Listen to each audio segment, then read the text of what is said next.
Tapi kali ini, Bima setuju ikut tertawa teringat ekspresi Fanya kalau sedang marah dengannya. Persis sekali.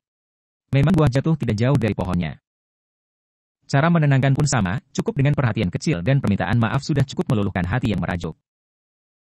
Beda sekali dengan ia dan ia mengakui itu. Dia butuh waktu menenangkan hatinya sendiri. Fanya lagi malas mengurusi pria-pria tersebut, lebih baik istirahat di kamar dengan mengunci kamar dari dalam. Semalam Aska mengajaknya begadang meminta ASI tidak mau lepas. Apalagi, ayahnya sudah memberi pesan agar pintu dikunci dari dalam setelah menyadari tamu yang tidak diinginkan datang berkunjung seperti biasa. Ia sudah memberi pesan terlebih dulu ke Bima jika dia capek mau istirahat, di luar sudah ada ibunya.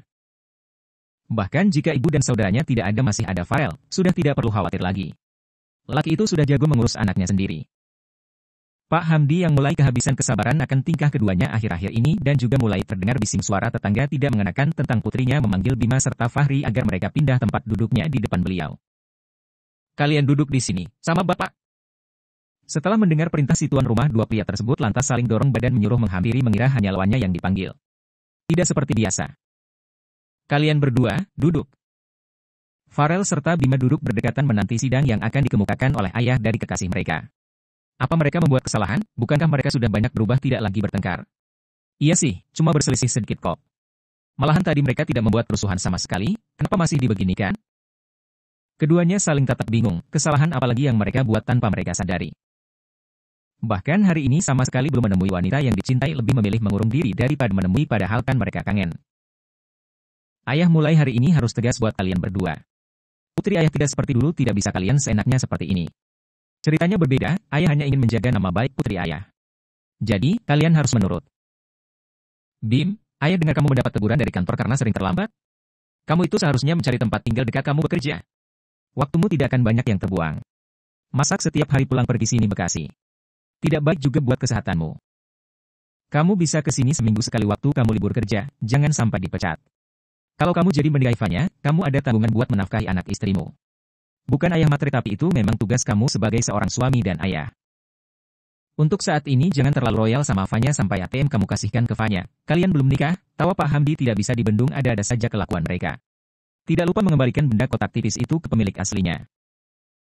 Kamu butuh menabung.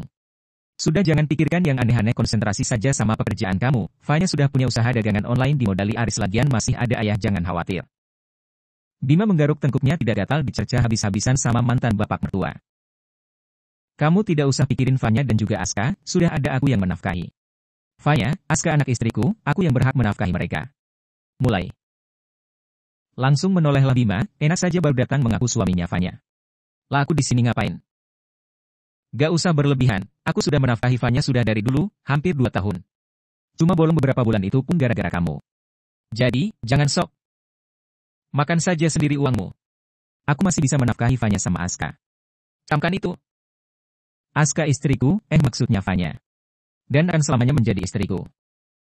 Enak saja datang-datang main ngaku-ngaku. Dari dulu yang ada dia istriku.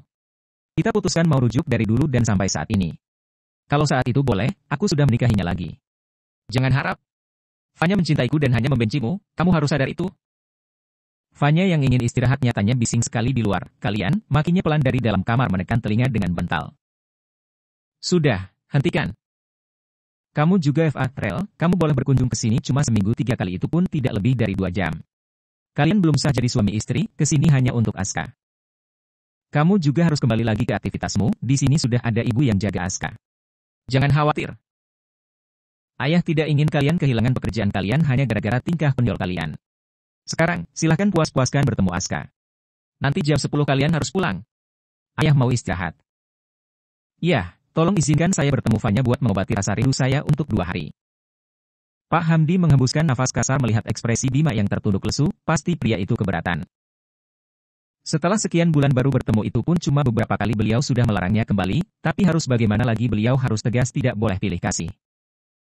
Semoga putri beliau segera mengambil keputusan yang tepat, kasihan 2 bujang tersebut cintanya digantung dengan rentan waktu yang tidak pasti. Kamu tenang saja Bim, ayah akan adil. Meski Farel ayah izinkan lebih sering itu pun cuma karena Aska cucu ayah, saat berkunjung tidak ayah izinkan bertemu Fanya. Ini semua untuk kebaikan kalian bertiga. Bima mengangguk mulai tersenyum tenang, ternyata beliau masih bijak seperti dulu. Fen, panggil Pak Hamdi ke putri perempuannya yang masih mengurung di dalam kamar. Awalnya ia malas untuk keluar tapi setelah menguping pembicaraan barusan tidak mau membuang kesempatan menemui Bima sebelum menunggu minggu depan. Tapi pria itu? Terserahlah pria itu. Fan, akhirnya kamu keluar. Gak kangen apa sama aku? Ditatap pria itu malas, dua sifat yang berbeda. Yang itu SKSD, yang satu, dia senyum-senyum sendiri kagum. Ih, kalem. Semakin cinta deh, gemas Fanya di dalam hati melihat lelaki pujaannya duduk termenung menunduk dada, tangan disatukan di atas lutut.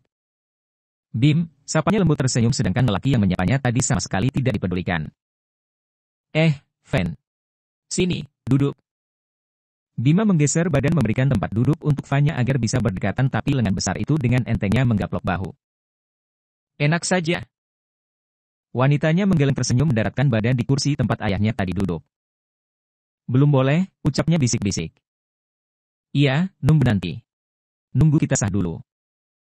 Fanya dibuatnya salah tingkah menutup wajah malu mendengar kata sah dari lelakinya yang terus melempar senyum ke arahnya. Boleh kan pingsan sekarang? Boleh, jawab Bima menggigit bibir menahan tawa melihat wanitanya salah tingkah seperti itu. Bima, sudah. Nanti aku pingsan beneran.